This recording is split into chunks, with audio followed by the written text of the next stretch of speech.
Stop emotional eating. So it's relation to relationship with food. So if you have a poor relationship with food, then your emotional eating is also a problem. So the goal for this session is to understand what emotional eating is and why it happens. Eating. So it's and when we have emotional eating, so if you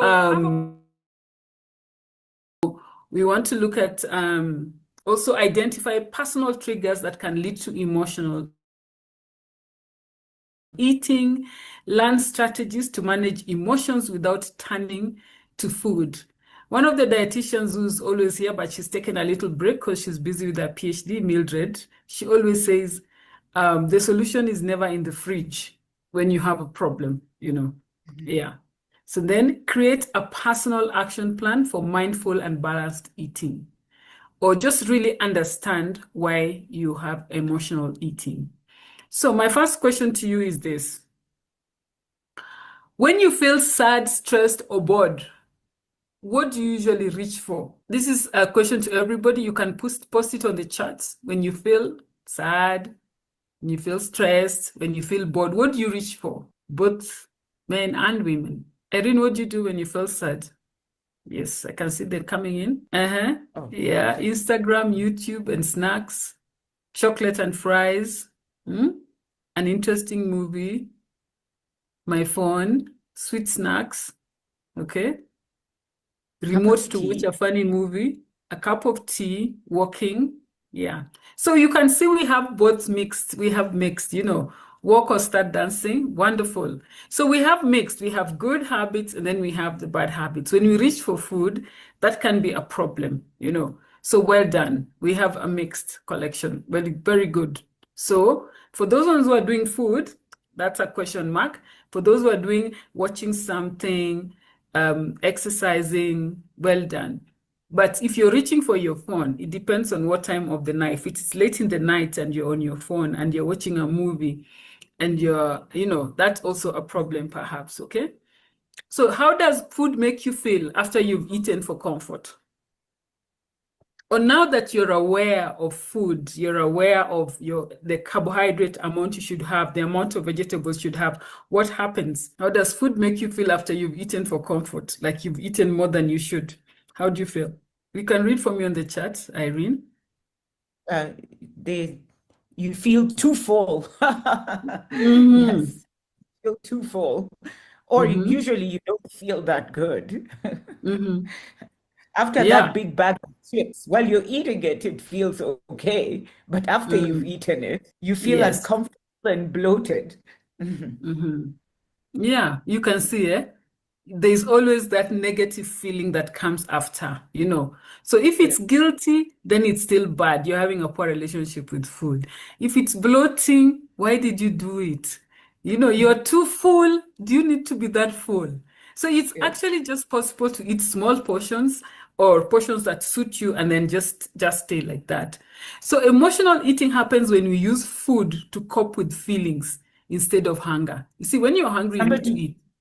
Somebody said a bit of self-loathing. Which is now serious and a problem.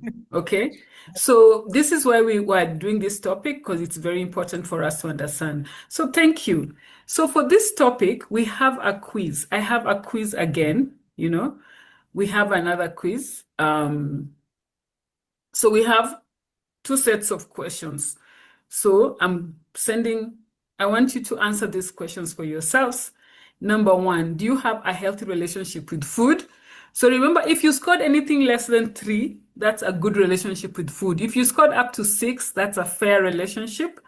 Poor relationship. If you scored above 6, that's very poor relationship with food. So you can say, do you have a healthy relationship with food?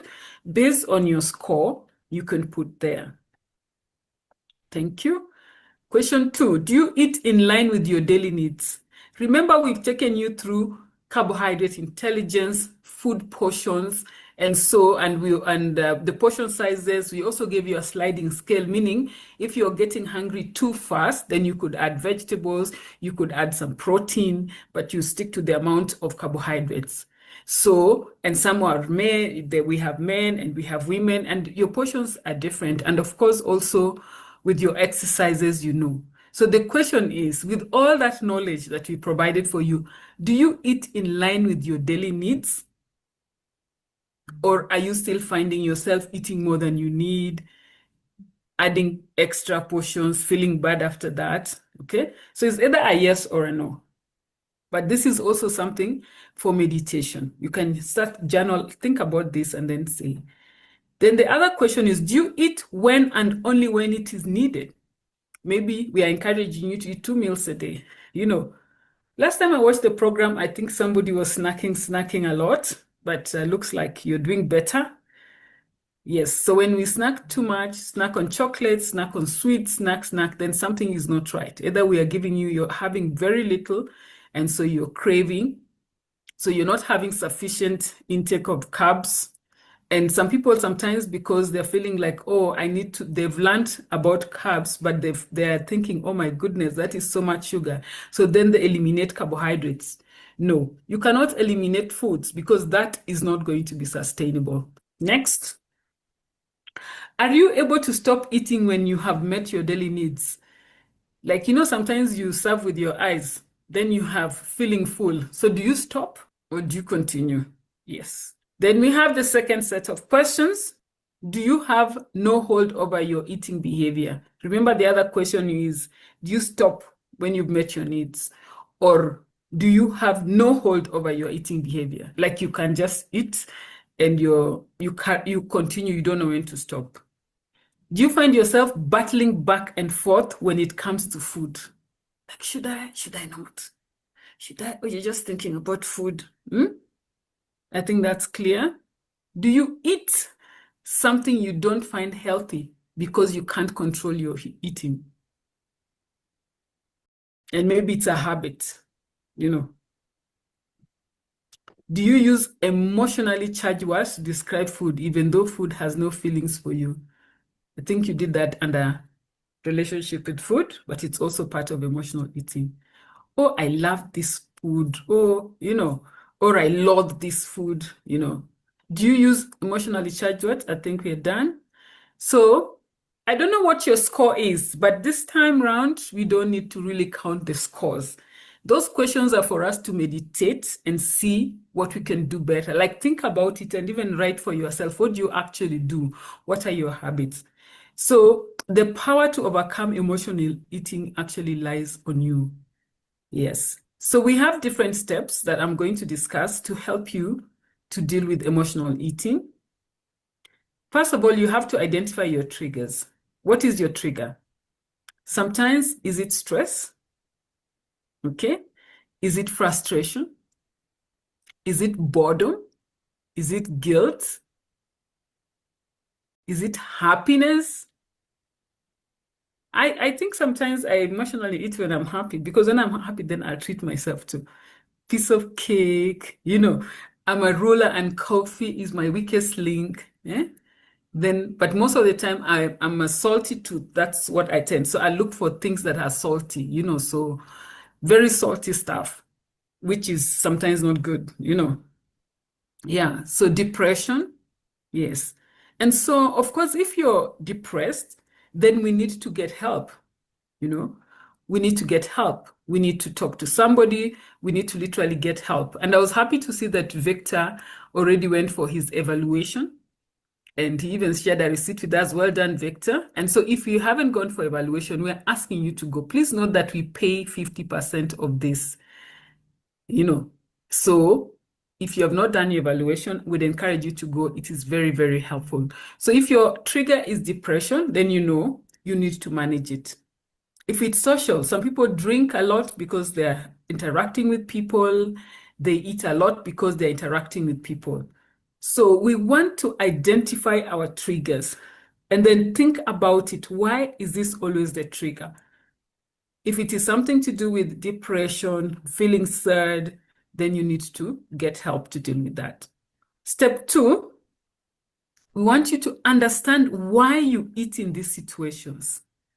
And for you to understand why you eat in these situations, and you know which situations, then you want to dig deeper. You want to ask yourself why, like 5 times. Why do you eat during those situations? That is 1. Okay? For whatever answer comes up, continue to ask yourself why until you find the root cause. Because sometimes we are just managing the symptom. What is the root cause of the problem? So you have to identify, ask yourself why you're triggered to eat when you feel all these emotions. Okay? And so let's do like an example, all right? Why do I eat when I work even though I'm not hungry? Because I need to eat while I'm working. This was for a client, not in this season. I didn't get time to ask. Okay. Why?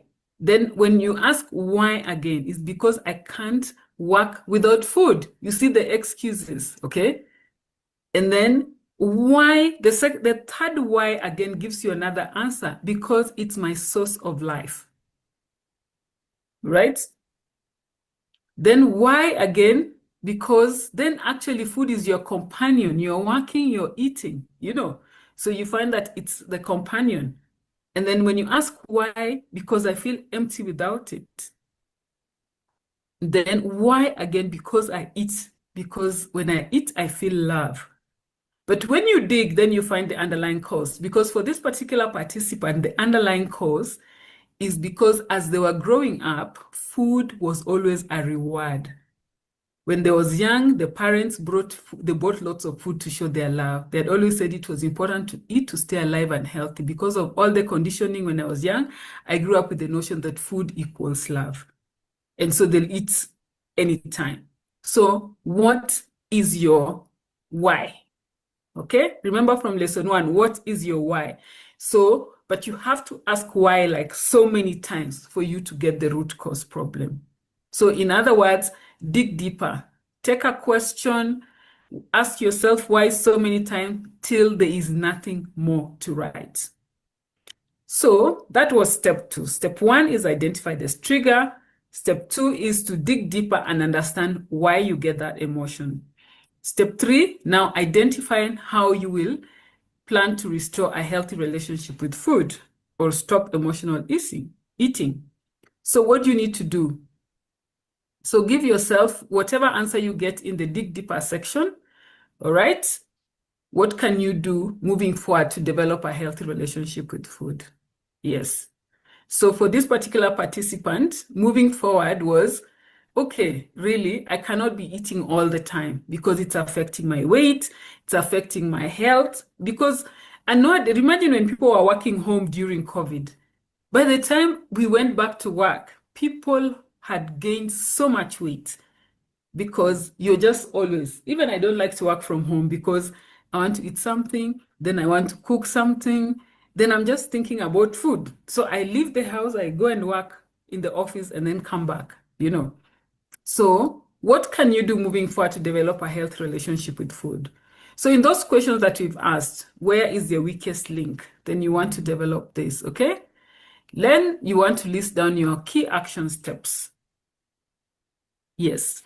See food for what it is, something to sustain life versus a companion or friend. The food is not a friend, so it cannot be a companion.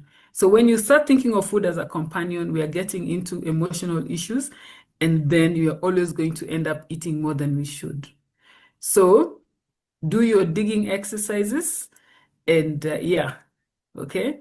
Love me more versus using food as a tool for self-love. Love yourself more. Give yourself life, okay? So in other words, we can stop emotional eating. The results may not be immediate, but keep working on it, keep thinking, ask yourself why. And if you notice, I've been asking you why questions about your sugars. That's not to do with emotional eating, but it's still the same thing. What is your why? So why do you think your sugar? We've already taught you why you would get a low sugar. You already know the numbers, 1 after meal, 2 hours after meal, fasting pre-meal. So why is your fasting still high? You need to be able to know how to answer that question.